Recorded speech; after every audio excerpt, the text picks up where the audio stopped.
Oui. Si tu es là, c'est qu'il y a probablement un problème sur ton trading, mais tu ne sais pas exactement d'où ça vient. Et moi, je te le dis, ça vient probablement de ta gestion de risque. Le truc, c'est pas que tu es mauvais en analyse, c'est que tu es mauvais en psychologie et en gestion de risque. C'est toi, on passe dans l'écran, je vais t'expliquer tout ça en quelques minutes, ok? On se retrouve dans l'écran et on va voir ensemble juste un exemple typique. Alors, on est sur le Bitcoin, t'es chaud, t'as fait deux beaux trades gagnants, donc voilà. Premier trade ici, tu as risqué 1%, RR de plus ou moins 2, donc win ratio, donc tu as doublé, tu as fait 2%. Tu as gagné 1%. Ici, tu refais un trade pareil, risque ratio de 2.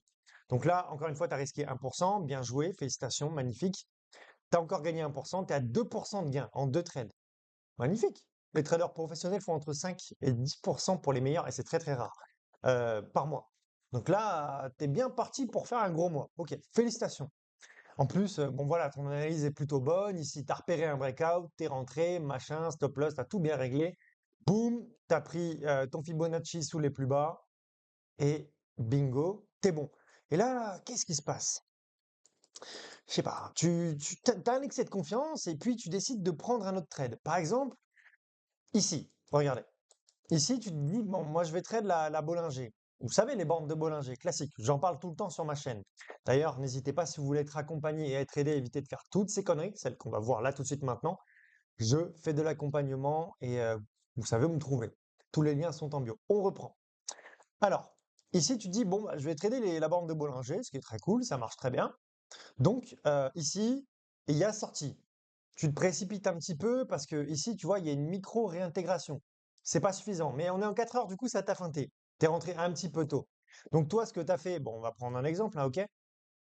Hop, toi, tu es rentré ici, exactement. Tu t'es dit, bon, bah, beau petit trade à faire, on va aller chercher le haut de la Bollinger. Ouais, bon, c'est pas trop mal. Tu vas mettre ton SL juste là en dessous. Ouais, super, magnifique. On est sur un trade de 3 de ratio, 3 de win ratio. Magnifique. Derrière, bam, tu te fais sortir. Pourquoi? Tu te fais sortir. Le problème, c'est pas de se faire sortir. Le problème, c'est que sur ce trade-là, t'as pas risqué 1%, tu as risqué 3%. Eh oui, la suite, tu la connais. Tu as gagné 2%, tu t'es battu pour les gagner, et tu viens d'en perdre 3. Qu'est-ce que tu vas faire?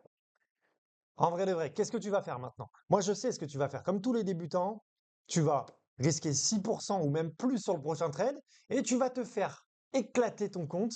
Et après, une fois qu'il est éclaté, bah, mort pour mort, tu vas continuer d'essayer. Voilà comment on crame son compte. Erreur de tous les débutants. Et même les intermédiaires font cette erreur. Moi, c'est ce que je dis à tous les jours, je le dis à mes étudiants, vous devez être militaire. S'il y a un de mes étudiants qui ne respecte pas ne serait-ce que la gestion de risque, alors que tous les jours je lui dis, il sort de l'accompagnement. C'est sérieux. J'ai des résultats dans l'accompagnement parce que je suis militaire avec mes étudiants et je le fais pour eux. Si tu veux être rentable en trading, tu dois absolument être militaire. Prends une feuille. Moi, j'ai une technique pour ça. Je te la donne gratuitement. Tu sais quoi? Tu vas prendre une feuille, tu vas noter, noter, noter tous tes trades. À combien tu rentres? Combien tu risques? Ton niveau, ton ressenti. Est-ce que là, tu penses que c'est un trade à 4 sur 5, 3 sur 5 ou 2 sur 5? C'est pas ouf. Dans ce cas, tu rentres pas, c'est évident. Logiquement, tu vas risquer 1 à 2%. Si sur ta feuille, t'écris, tu t'engages, tu signes que tu veux risquer plus de 2%, non, frérot, là, tu cherches, tu te donnes le bâton pour que le marché te frappe. Donc non, là, tu fais un truc, c'est hop, tu déchires la feuille, ciao, tu reviens demain. Tu ne traites pas. Tu ne dois jamais risquer plus de 1 à 2%. C'est un engagement envers toi-même. Si tu l'écris, tu le signes sur ta feuille, si tu respectes pas, tu te respectes pas. On est d'accord. Et là, c'est problématique. Donc, essayez la technique de la feuille, vous m'en direz des nouvelles en commentaire. Et puis, surtout, si vous voulez être accompagné et ne pas être dans cette jungle du trading, vous savez où me trouver. C'était Hugo de la Boti Trading Academy. On se retrouve dans une prochaine vidéo.